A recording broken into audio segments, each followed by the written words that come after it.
Hi friends, अगर आप हमारे वीडियो को सबसे पहले देखना चाहते हैं तो अभी हमारे चैनल को सब्सक्राइब करें और बेल आइकन दबाएं। अंबानी अडानी ने नहीं, मुर्तजा अली ने की शहीदों के परिवार की मदद। संजय सिंह बोले, यह है दरियादिली।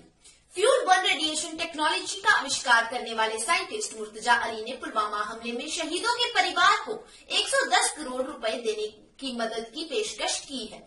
वह ये पैसे अपनी आमदनी से देंगे।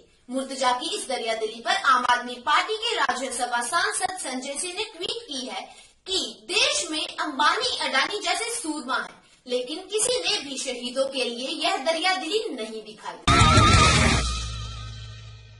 शहीदों के परिवार को 110 करोड़ रुपए देंगे मुर्तजा अली। संजय बोले, एनडीटीवी को छोड़ किसी ने भी नहीं दिखाई यह खबर। जन्म से ही नेत्रहीन मुर्तजा अली मुंबई में बतौर साइंटिस्ट काम करते हैं। उन्होंने शहीदों के परिवार के लिए 110 करोड़ रुपए देने की बात कही है, जिसके लिए उन्होंने पीएम मोदी को ईमेल भी लिखा है। मुर्तजा की इस दरियादिली पर संजय सिंह ने कहा कि मुर्तजा अली का दिल बहुत बड़ा है। उन्होंने 110 करोड़ की मदद का ऐलान किया है, लेकिन एनडीटीवी को छोड़ और किसी तंग दिल वाले टीवी चैनल ने इस खबर को नहीं दिखाया है। बीजेपी को लगा था कि बॉर्डर पर चुनाव की आड़ में वह देश के 110 करोड़ एससी, एसटी, ओबीसी का हक छीन लेंगे।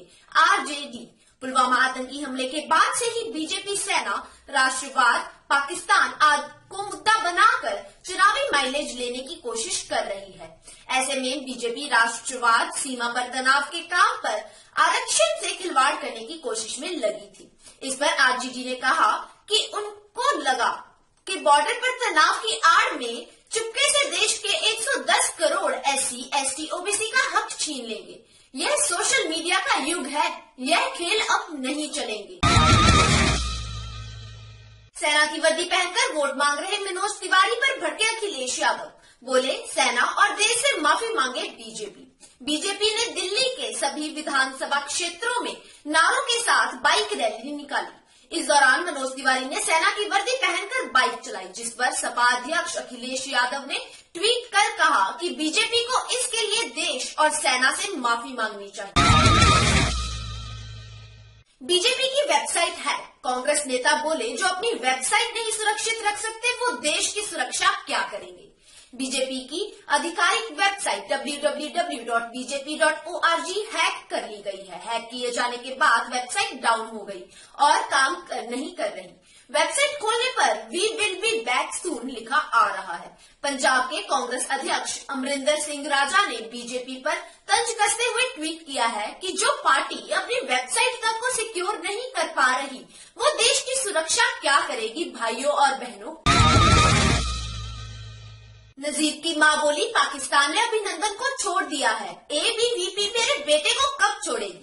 जेएनयू के छात्र नजीब अहमद की गुमशुदगी को करीब 2.5 साल हो गए हैं, लेकिन फातिमा नसीब को उम्मीद है कि जिस तरह अभिनंदन पाकिस्तान से वापस आ गए हैं, वैसे ही एबीवीपी भी नजीब को छोड़ देगी। उन्होंने ट्वीट करके कहा है कि हमारे जवान को पाकिस्तान ने छोड़ दिया है, मेरे बेटे को एबीवीपी कब छोड़ेगी। अब शिवसेना ने एयर स्ट्राइक पर मांगे सबूत। कहा, मोदी देश को बताए पाकिस्तान में कितने लोग मारे।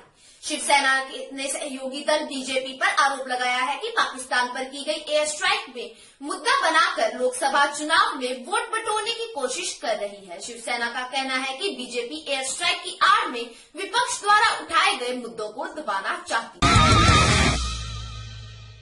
तिरंगे में लिपटे शहीदों के शव रखे हुए थे। उधर नीतीश मोदी के मंत्री नाच का लुत्फ उठा रहे थे। लालू यादव रविवार को जम्मू कश्मीर में कुपवाड़ा में शहीद हुए सीआरपीएफ जवान पिंटू कुमार का पार्थिव शरीर पटना पहुंचा, लेकिन पीएम मोदी के साथ बिहार के मुख्यमंत्री नीतीश कुमार और उनका पूरा कैबिनेट पटना में मौजूद था।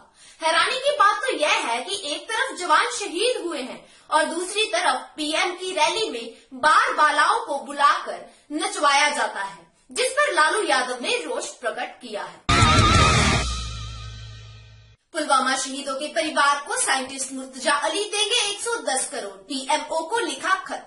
साइंटिस्ट मुर्तजा अली ने शहीदों के परिवार को 110 करोड़ देने की बात की है, जिसके लिए उन्होंने पीएमओ को पत्र लिखा है, जिसमें उन्होंने पीएम मोदी से मुलाकात करने का वक्त मांगा है।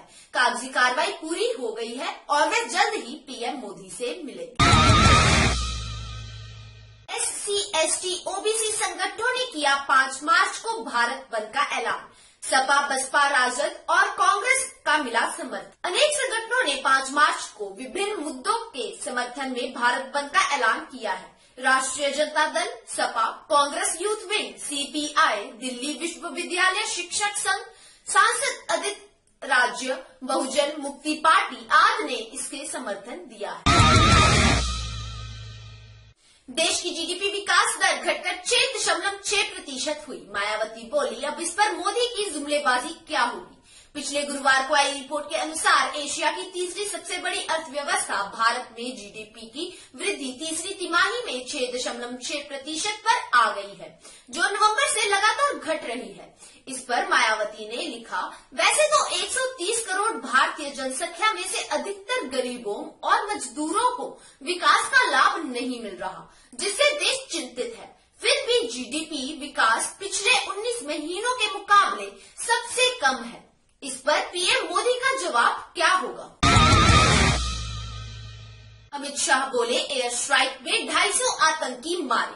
सेना बोली, हमने गिनती नहीं की। आप बोली, मुझे सेना पर भरोसा है।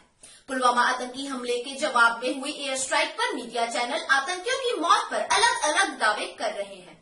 कोई कह रहा है 300 आतंकी मरे, तो कोई कह रहा है कि 350 आतंकी मरे। लेकिन वायुसेना के चीफ ने इन आंकड़ों को गलत बताया है और इन पर बोलते हुए कहा है कि हमने टारगेट को निशाना बनाया, इसकी गिनती नहीं की कि हमने कितने लोगों को मारा। भारत बंद से डरे पीएम मोदी, 13 पॉइंट रोस्टर पर अध्यादेश ला सकती है सरकार। आदिवासियों को जंगल से बेदखल करने के फैसले और 13 पॉइंट रोस्टर के खिलाफ 5 मार्च को भारत बंद किया गया। मीडिया रिपोर्ट के मुताबिक सरकार 13 पॉइंट रोस्टर के खिलाफ अध्यादेश लाने की तैयारी में। वोट के लिए राम बेचते हैं तो कभी सेना का काम बेचते हैं। इन बहुरूपियों से सावधान रहिए, यह अपना धर्म ईमान बेचते हैं। भाजपा पर सेना के काम का फायदा उठाने के आरोप लग रहे हैं। इसी बीच स्वराज इंडिया के उपाध्यक्ष अनुपम ने ट्वीट करके बीजेपी पर करारा हमला किया है।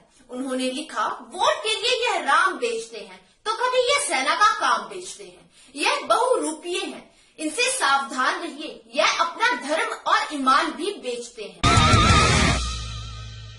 प्रकाश जावड़ेकर ने कहा, 2 दिन में लाएंगे अध्यादेश। दिलीप मंडल बोले, स्वर्ण आरक्षण के वक्त तो बहुत फुर्ती आ गई थी।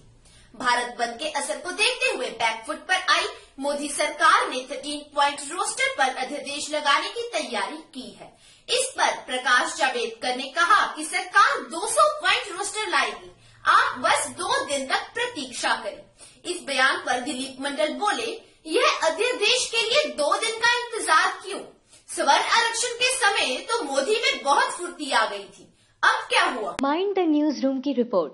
Thank you for watching our video. अगर आपको हमारी वीडियो पसंद आई हो तो इसे लाइक जरूर करें और हमारे चैनल को सब्सक्राइब करना ना भूलें।